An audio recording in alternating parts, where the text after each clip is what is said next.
how do we know this isn't a conference of just scientists? Because we're not only on time, we're actually a little ahead of time. So there was this guy named Polonius who was in a Shakespeare play who spoke about how brevity was the soul of wit. So we seem to be blessed with wit this morning. And with that, Rear Admiral White, come on up. I'm surprised we didn't run across each other because much of my misspent late adolescence was around Santa Rosa Beach. Rear Admiral White was born in Panama City. Sorry, I almost said Pensacola. That would have been appalling, wouldn't it, right? And he came from not only a family that was involved with the military, but he apparently lived next door to a Navy diver who had a profound influence on him. So never forget your role as a mentor.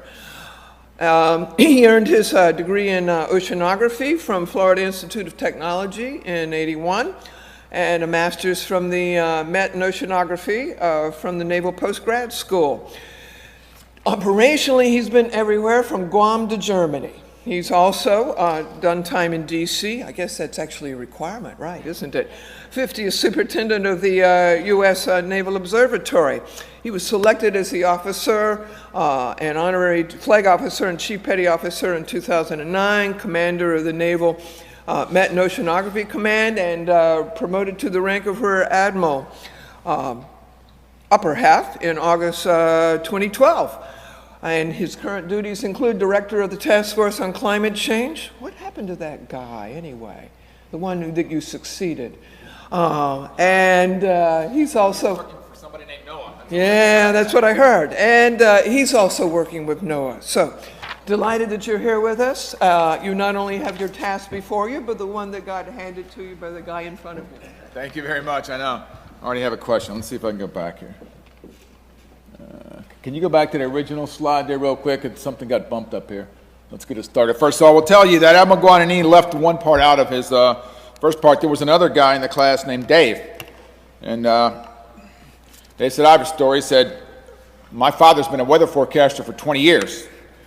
And this past summer, they sent him off to SEAL training in Coronado. He came back to buff Navy SEAL kind of forecaster. He was like, well, why did they send him off to Navy SEAL training? He said, well, been having this problem. There are these, all these aviators have been going out and drinking a bottle of whiskey, bringing a machete and a submachine gun into the weather office, and they take it out on the forecasters if they don't like the forecast. And the moral of that story is, it was much more effective to go with reach-back remote forecasting than send up forecasters to SEAL training. So I appreciate the lead-in, Admiral Guadagnini, who did promote me to Rear Admiral Upper Half just a few months ago. So it's an honor to follow you. Can we go back to the original?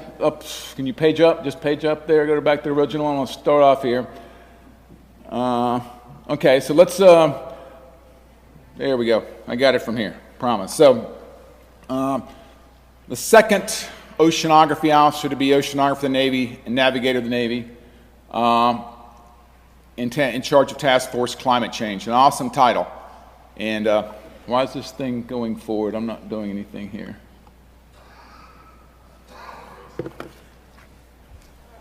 Anyway, we can, okay. Well, we'll just go back anyway.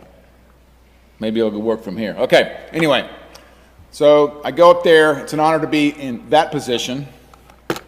And find out I've also inherited the responsibility for these other programs in the Navy. Space, a program under space called TENCAP, and Maritime Domain Awareness, keeping track of where every ship is in the ocean. And what I find out is that I'm spending a lot of my time doing that. And I think back as the charge of space, that means I'm in charge of all of the satellite communication programs for the Navy. Now, almost everybody in this room has been to sea at some point on a ship that had communications. And therefore, you've been to sea on a ship that had communication issues. Yeah, a lot of people laugh at that one. Okay, I was, one of my roommates when I was at a strike group was a communications officer. And he used to come back to our stateroom sometimes after getting flame sprayed because he had to go tell the admiral that satellite communications had an issue. And I just, gee, I'm glad I don't have your job. Now, I'm in charge of satellite communication programs in the Pentagon for the U.S. Navy. So now, the oceanographer gets to go tell the CNO when satellite communications have issues. So the moral of that story is be very careful who you laugh at early in your career because it might come back to haunt you. So I've inherited those jobs as well. But what I want to talk to you about today is really about where we're going in naval oceanography, and I find myself trapped amongst or in the middle of two CNOs. The first one is our current CNO, John Greenert, who when he was the head of U.S. Fleet Forces Command not that many years ago made the comment that I get the most bang for a dollar I spend in naval oceanography than any other dollar that I spend in my entire budget. That was a true statement. He understands, being a submariner, the value of naval oceanography. When he took over as CNO, he put forward his sailing directions with very clear and concise guidance to the Navy, which is we need to focus on three things. It's warfighting first, it's operate forward, and it's be ready. In doing so, we will become and we will maintain being a global force for good. And in doing that, our forces, as Admiral Guanini talked about, demand perfect information about the environment. They do that because in this next pictures I'm going to show you, when you take those three tenets and you look at naval oceanography and how we affect the global force, in warfighting, very simply, it's about making the right decisions, as has been talked about by both of my predecessor speakers here. Making the right decisions. In doing that, in order to do that, you have to be ready. Your airplanes, your ships, your submarines, your forces have to be ready to deal with the environment that they're going to be in and respond to it as it changes in the future. If we're going to operate forward, we have to understand what the environment is, not just in our backyard, but also in the theaters that we operate in. So it's warfighting, it's readiness, and it's operating forward. We do that successfully forward also by the partnerships that we build, especially with our allies. So the job of naval oceanography, when you put this all together, is really to make sure that we understand the ocean. The most difficult environment that our military operates in is the maritime environment. The ocean, the atmosphere, from the bottom of the ocean up to the very tops of the atmosphere, understand it better than anybody else in the world. Or we provide our forces, Admiral Guadagnini and the like, with what I like to term as home field advantage at the away games. So everything that we do is all about that. So that's how I basically relate to CNO Greenert. Then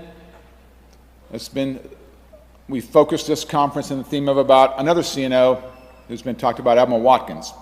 Admiral Watkins in 2004 they finished up the work as he was the head of the Ocean Commission that published an ocean blueprint. And there's a bunch of words up there, but Admiral Watkins, like many CNOs, is not afraid to make bold statements, whether it's about why satellite communication programs are not working or it's about the ocean.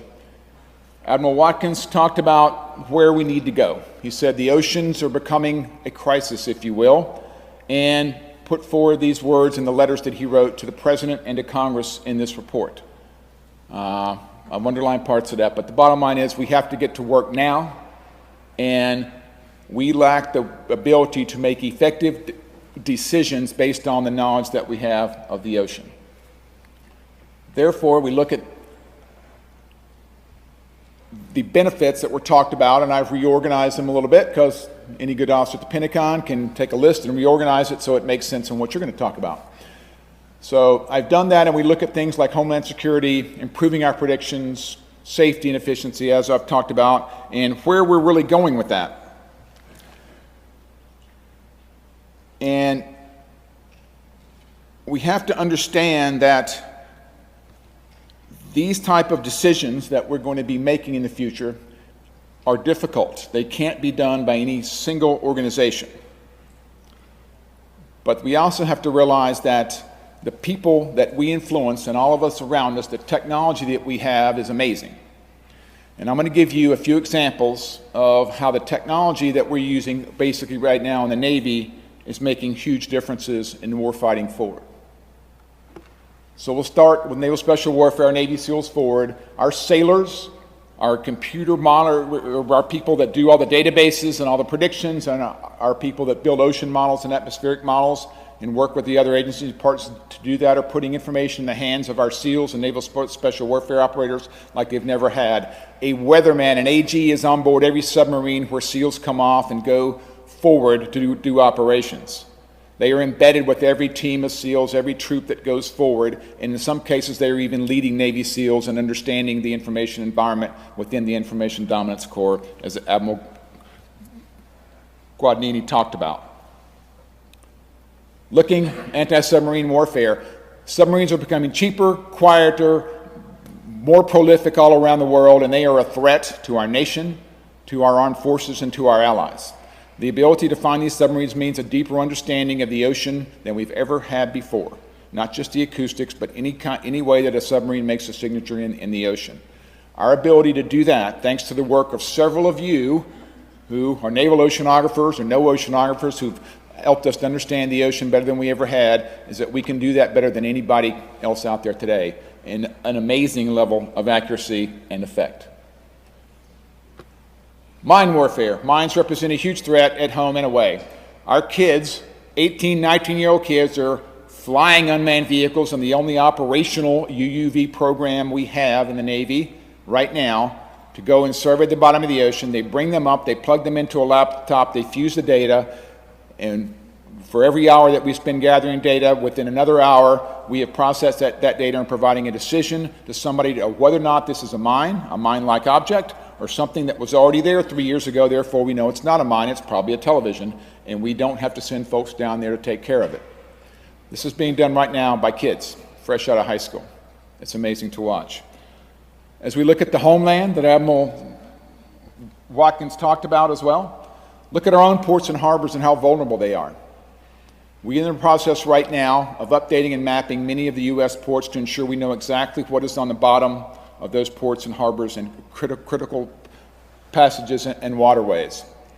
We do that, we maintain a database so that if there should ever be a threat, we can go in there and find out what has changed, the change detection, and determine what we need to take a hard look at. Again, this is a project that the U.S. Navy is doing for the ports that we can afford to do it, but it still requires an additional effort on behalf of our partners with the Coast Guard, with NOAA, if we're going to do this nationally. If this is a threat that is serious, we need to understand exactly what the ports and harbors all over all over our nation look like. So, some of the great work that we're doing there on behalf of national security. Now, when we take a look at how we impact our war fighting, which is what I've been talking about, it's about making, again, the right decision. This is an operational concept that was started under the reign of CINMOC of a guy named Tim McGee, who's in the middle of the room down here. Admiral, it's good to see you. And this really gets at everything we do in naval oceanography, and I would argue, as certainly Dr. Sullivan said, everything we do in oceanography as a nation needs to involve what's the decision I'm going to make. A tactical decision, a strategic decision, long-term decision. It all involves what's the decision that I'm going to be getting to. So when we look at how we, at that layer of data, we sense the environment, we predict the future environment, we apply the environment to the performance or the impact on people, on ships, on platforms, on cities, on nations, or whatever it may be, what am I going to do about it at the top? At the end of the day, I've got to make a decision. How am I going to build my infrastructure? Am I going to evacuate or not? Am I going to send my forces forward today or tomorrow? Can I get in this waterway or not? These are the type of decisions, whether it's a military decision, a local decision for a city or a mayor, or a long-term decision on how I'm going to build my coastline or rebuild my coastline. We have to be informed, but we have to understand that we're looking at it through that process. That's what Admiral Watkins talked about. He said we did not have an effective process to do that. I think we've made great gains in that because we all recognize, we all listen to Admiral Watkins. NOAA is focused on getting to that decision. The Navy is focused on getting to that decision. So you get that best forecast and you can have trust, whether it's absolutely right or absolutely wrong, you can make the right decision based on that. So that's how we're looking at everything. Some examples of how this works for us in the Navy. Piracy has been a big threat. It's tailed off. Why is it tailed off? Well, for two reasons. One is we've done a much better job of knowing where the pirates are and where they're going to operate. One way is that for years we had some smart people in naval research laboratories look at ocean and weather conditions and how pirates behaved. We took pirate behavior environmental conditions, and we overlaid them and came up with a performance surface, as we called it. It's basically a tier 2 on that bond pyramid. It's the performance of the pirates. And we can predict where they were going to be tomorrow, 3 days from now, even a week from now, or during this season. Therefore, we were able to change our shipping routes, change where we were putting our protection of those ships that were going forward, and which ones needed to have a maritime security force on board. Piracy has diminished greatly, not just as a result of this. Again, people investing on security on the ships was also a lot of it. But this is just one example of how you can have an effect by taking the environment, looking at the decision that you want to make, and getting to the right one. Look at a tsunami that happened. We all remember the earthquake and tsunami that happened in Japan. And thanks to the wonderful people at NOAA with their dart buoys and the actual system that they have, they put forward a prediction of exactly what kind of tsunami and what the magnitude is going to be where. We partner with them, and we sit down with them beside the desk of where they forecast the actual tsunamis near Pearl Harbor, Hawaii, and then we apply it to our Navy problem. For Navy ports, what's going to happen? What's the magnitude of the wave, and what's going to happen at the individual ports and harbors? A lot of work goes in advance of getting that data to know exactly what's going to happen. But if you do it right, you can make a right decision. Do I need to evacuate or not? Do I get ships and boats underway or not? During this one, and we had an incident in Pearl Harbor where we chose to not get the Abraham Lincoln underway from pierside. The CO of any ship, if there's a tsunami coming, wants to go to sea. You know you're better off at sea than in port. The CO of the Abraham Lincoln said, I'm going to get my ship underway, but the fleet commander had to override him. Why? Because we're able to tell him, you're safer at the pier. The last thing you want to be is on a carrier going through the channel, getting out of Pearl Harbor, when the current changes by 2 knots one way or another, and you find yourself aground. If you're only going to have a 2 or 3 inch change in the height of the water, it's probably not going to impact you. So the ship stayed there, it was fine. The local media said, all the fishing boats got underway, why didn't the aircraft get underway? Those Navy guys know something that we don't. The answer is no, but we looked at the problem through a decision, not just the television weather forecaster who said, big wave come, everybody dies, so everybody evacuates. All right, so let's take a look at another thing that happened. This is a diagram here. Another thing we were trying to do in the aftermath of that earthquake was predict where the radioactive hazards and contaminants were at sea, because we wanted to be able to operate our ships safely. So we put together, thanks a lot to NOAA and a lot of other agencies working together, tried to come up with the best prediction of what's happening out there. And in Beckwith's per liter, you can see what our prediction was over here of a certain amount, and then what was actually observed. It's a beautiful graphic. I can show that to an admiral and say, put your ships here, don't put your ships there. See, I can talk with both hands, by the way, I'm lucky. But the answer is, sometimes the beautiful graphic isn't always right. And if you take a look at those numbers, that's a beautiful graphic, but it was useless. The reason is we didn't have enough data information. We only had a few surface buoys just off the coast. We couldn't model it right because we didn't have the right sensors, the right data, and the right information. So we have to be careful, make a decision based on the right information. Because, you know, in this case, we didn't know if we were totally right or totally wrong, Admiral. So, now let's take a look at a longer-term decision that has been touched on today. Let's take a look at climate change in the Arctic, and yes, I'm still in charge of Task Force Climate Change, and I'm still very busy, especially after this year when we had record low ice amounts in the Arctic and record number of ships transiting the Arctic, including some from some nations that don't even border the Arctic.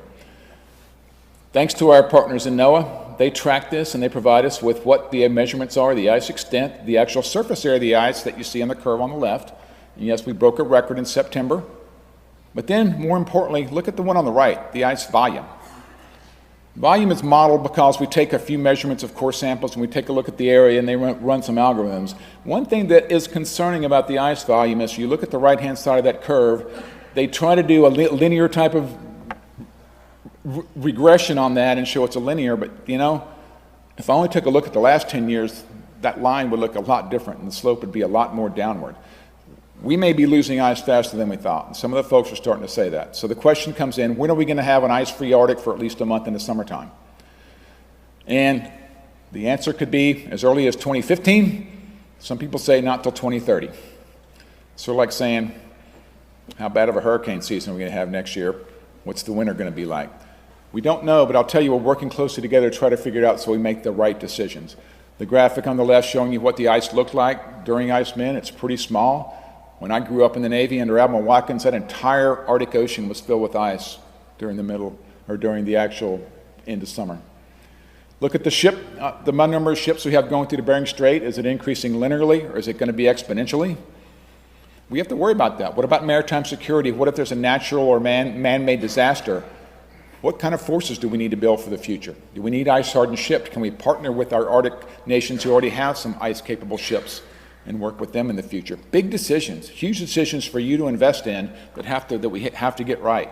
So that looking at a model of decision-making is not just about what's happening tomorrow, it's about what is happening long-term as well. What are you going to do about the coastline in Norfolk? The mayor of Virginia Beach talked about the rise in sea level, how it will impact here, and Miami, and Tampa, and New Orleans, and ... not to mention our South American nations who are already seeing changes along their coastlines. The good thing is, as we shift over, is that thanks to Admiral Watkins and many of the folks in this room, we have built the foundation for how we're going to get at these problems in the future and make the right decisions. And I would argue we're doing a better job than we ever have. We can do better, but you take a look at things like our STEM efforts that we have across many agencies. Science, technology, education, or science, technology, engineering, and mathematics. At the Naval Academy, they bring in middle and high school students every summer and teach them STEM programs. Anybody can apply.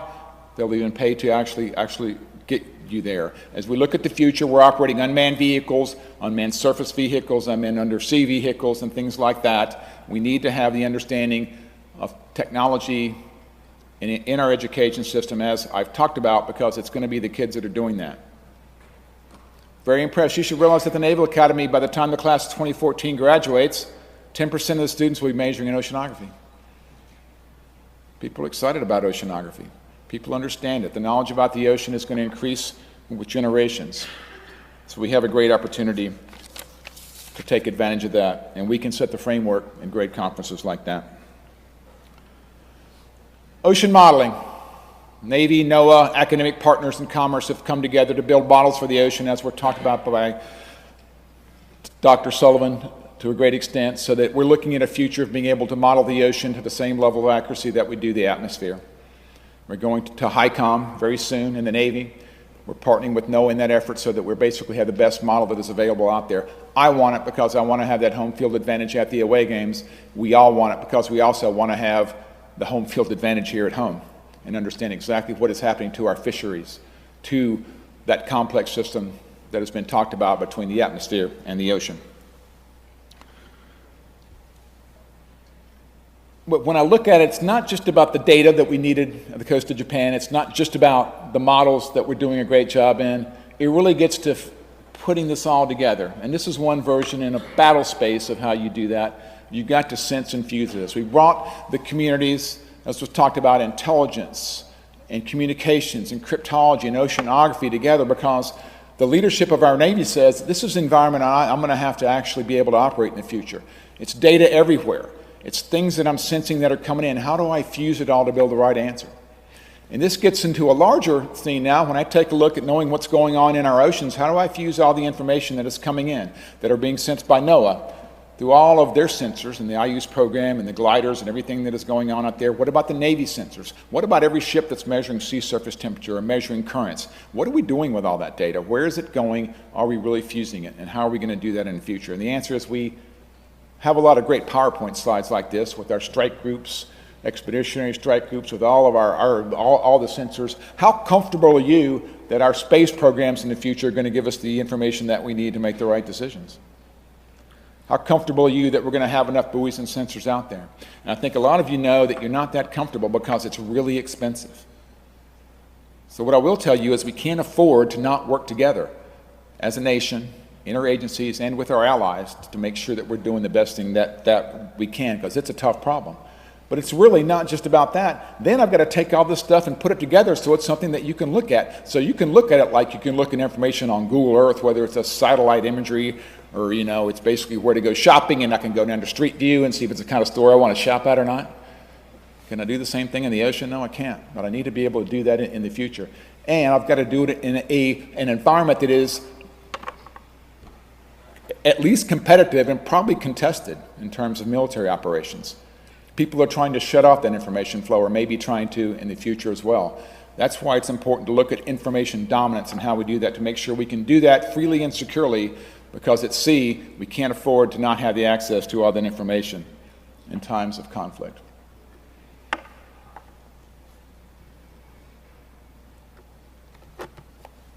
All right. Matter of fact, I think I've just been cyber attacked right now. Can you push the page down button for me? This one seems to have, oops, now I've done it.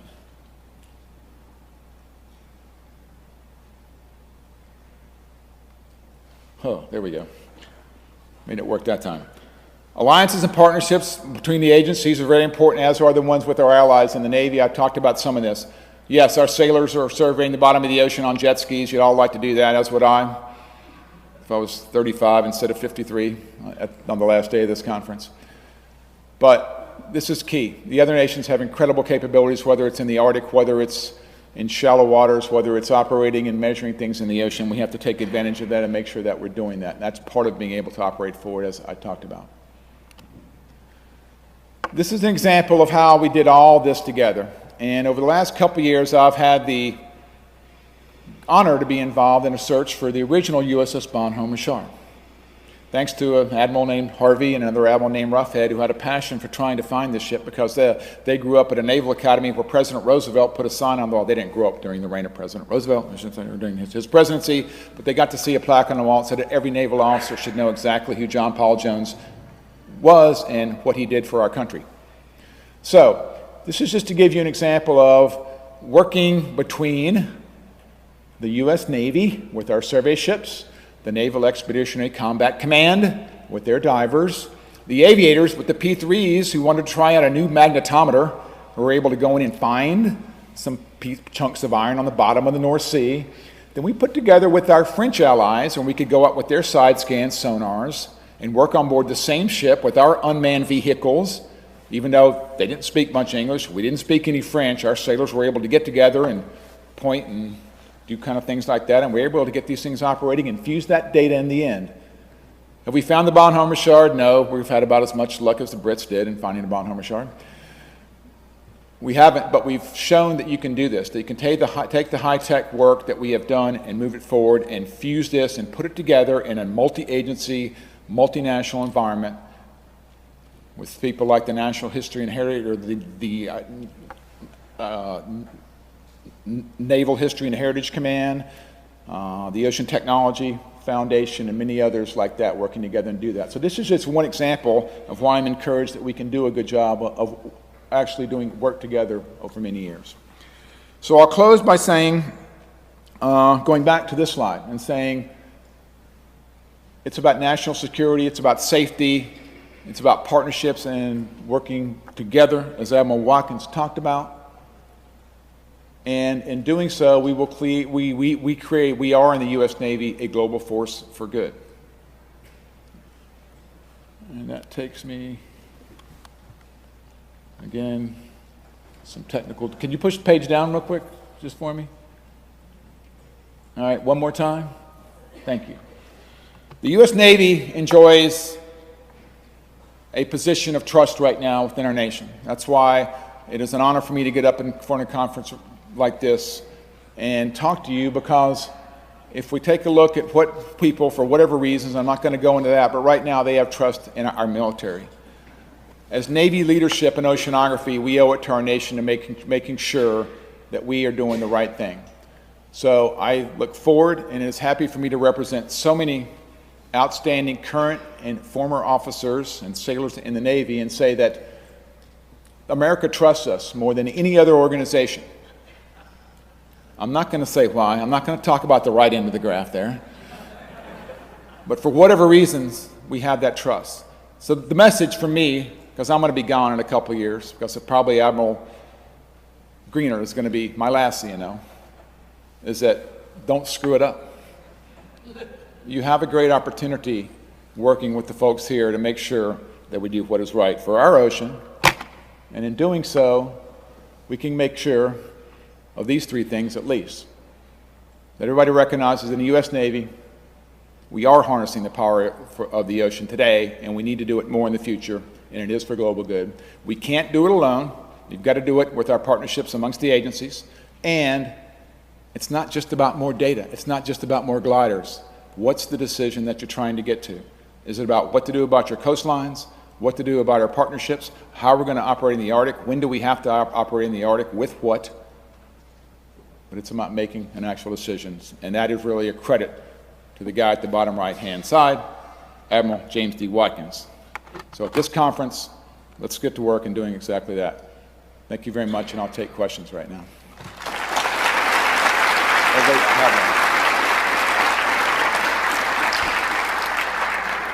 And I already have a